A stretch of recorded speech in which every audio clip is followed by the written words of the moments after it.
This is so sick. When I was in film school, I always dreamed of like showing this movie at some sort of like seminal anniversary. So welcome to the 16-and-a-half-year anniversary of Mystery Team.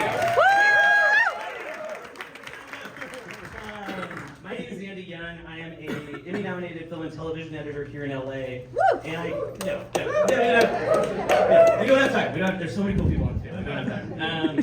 I want to say that because I don't think I would be that if I hadn't seen this movie that came out when I was in my freshman year of college. It kind of changed the trajectory of my life because I was always that kid in high school, like making dumb movies with his friends. One of them is here somewhere. And I remember when we saw The Lonely Island go from like making internet sketches to SNL to Hot Rod. It was like, oh, there's this like new path opening up. Maybe we could do this like silly thing we love doing together, like for a living.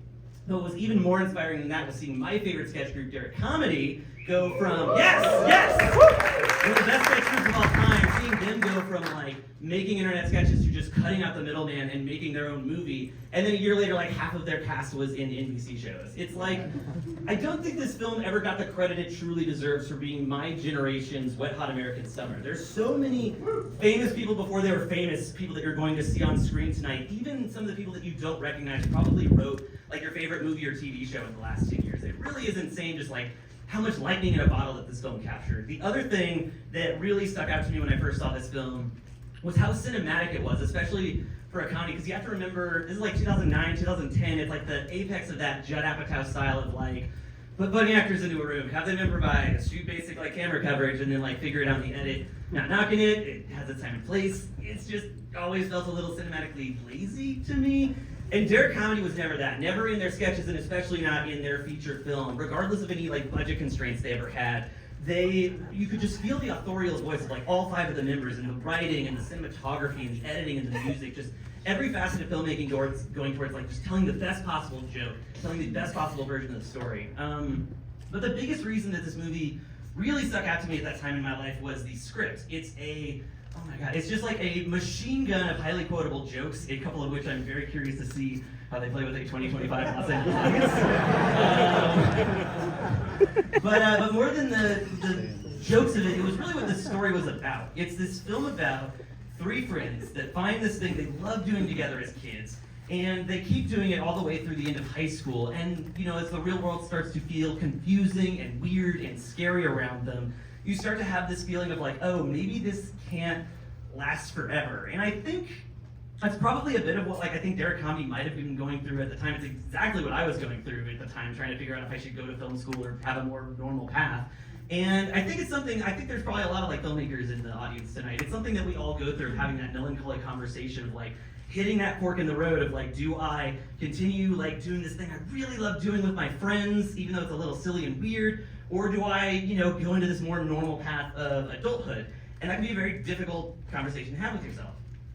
That said, I didn't listen to any of that shit because I saw it in this movie, which I'll never forget the first time I saw it. It just like, the screen radiated this energy of just like independent, DIY, punk rock, fuck you, we're gonna make the thing anyways. It's just, you felt like the passion and enthusiasm from all five members in like every frame of this thing. And every time I watched this film, and I watched it a lot, I just always like got this fire under my ass of just like, I need to just get friends together and make something. I don't care if anybody sees it, I just wanna make something exist. And I think that really, I don't know, it just made like an intangible dream, both in like the content of the story and like the story of the making of it. It just made my intangible dream kind of feel tangible in a way that nothing else really did at that time in my life. And I just, anytime I thought about this film, I got filled with this like, probably unearned confidence of just like, if these five friends who clearly love what they're doing and clearly love each other making it, if they could just like brute force their way into the industry by just continuing to make stuff, then maybe I could do that too. And I did. That's exactly how I got to where I am today. I just kept making movies with my friends until I eventually got paid for it. So I think there's probably a lot of like filmmakers and writers and comedians in the audience tonight. My best case scenario for you is one, you laugh a lot, this movie fucking rules.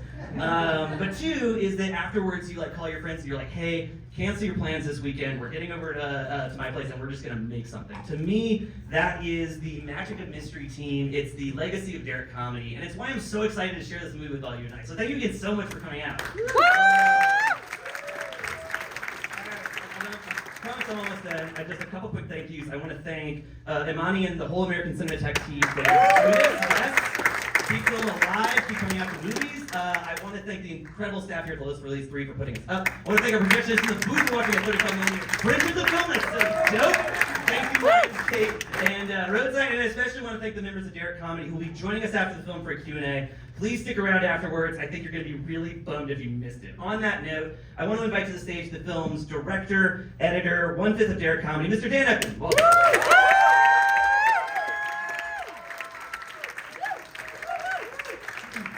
I'm just going to keep it quick. When Andy came to us with this idea, I really was like, dead seriously, it was like, it's going to be for you and your wife. So, it really, really means a lot to us. And anyway, I hope, don't cancel us. Yeah, we'll talk more afterwards.